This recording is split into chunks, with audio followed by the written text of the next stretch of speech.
আসসালামু আলাইকুম রহমতুল্লাহ। সুপ্রিয় ভিউয়ার্স, আমি এখন দাঁড়িয়ে আছি মদিনাতুল মনোয়ারাতে কুবা নামক এলাকাতে। মদিনার কুবা এলাকাতে বীরে গার্স কূপটি রয়েছে। এই সেই কূপ, যেই কূপের পানি দিয়ে আল্লাহ রসুল সাল্লাল্লাহু আলাইহি ওয়াসাল্লামের ইন্তেকালের পরে শেষ গোসল দিয়েছিলেন সাহাবায়ে কেরাম।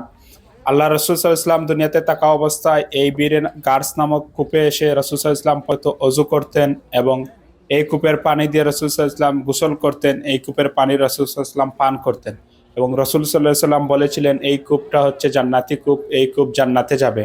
এবং ইন্তেকালের পূর্বে রসুল সাল্লাল্লাহু আলাইহি ওয়াসাল্লাম হযরত আলী রাদিয়াল্লাহু তাআলা আনহুকে বলেছিলেন, আমার ইন্তেকালের পরে এই কূপের পানি দিয়ে আমাকে শেষ গোসল দিও। এই জন্য রসুল সাল্লাল্লাহু আলাইহি ওয়াসাল্লামের কথা মতো রসুল সাল্লাল্লাহু আলাইহি ওয়াসাল্লামের ইন্তেকালের পরে হযরত আলী রাদিয়াল্লাহু তাআলা আনহু এই কূপের পানি নিয়ে রসুল সাল্লাল্লাহু আলাইহি ওয়াসাল্লামকে শেষ গোসল দিয়েছিলেন।